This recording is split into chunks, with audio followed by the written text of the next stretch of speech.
Okay, ito meron kami ibon na nanghina, bumagsak, kaya pinasok muna namin dito. Ngayon titingnan natin kung kaya na niyang lumipad at pakakawalan na natin siya.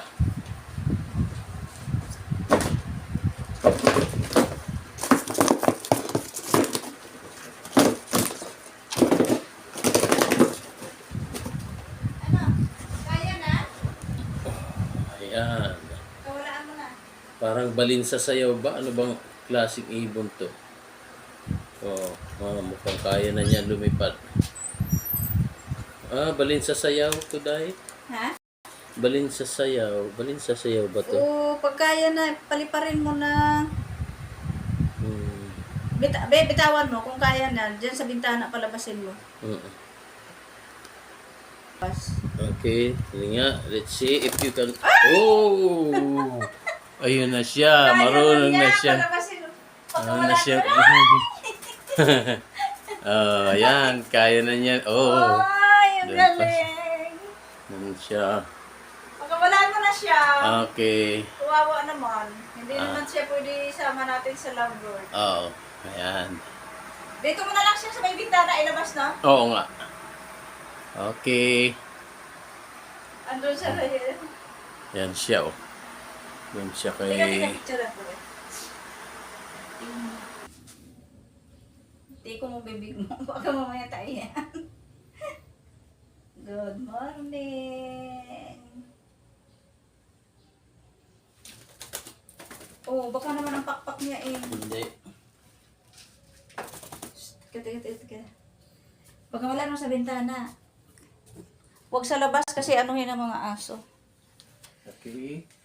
Ngayon, pakawalan na natin siya dito. Ay, So, yung nakaharang doon. release na natin siya. Ingat. Dito muna. Patok mo. Okay. Release na natin siya. Ingat. Dito muna natin. Patok mo muna dyan.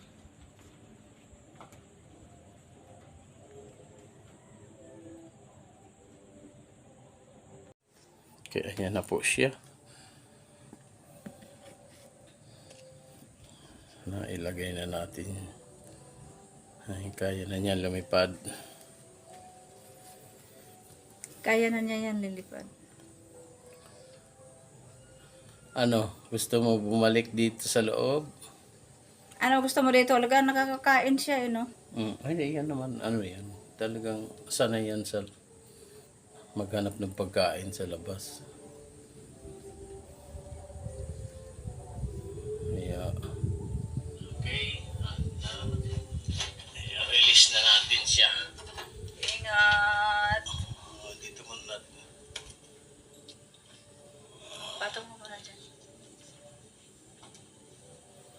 Oh, lipad ka na. Balik ka na sa ano mo. Wala, hindi ka na namin kaya nga. Okay, go away na. Go home na.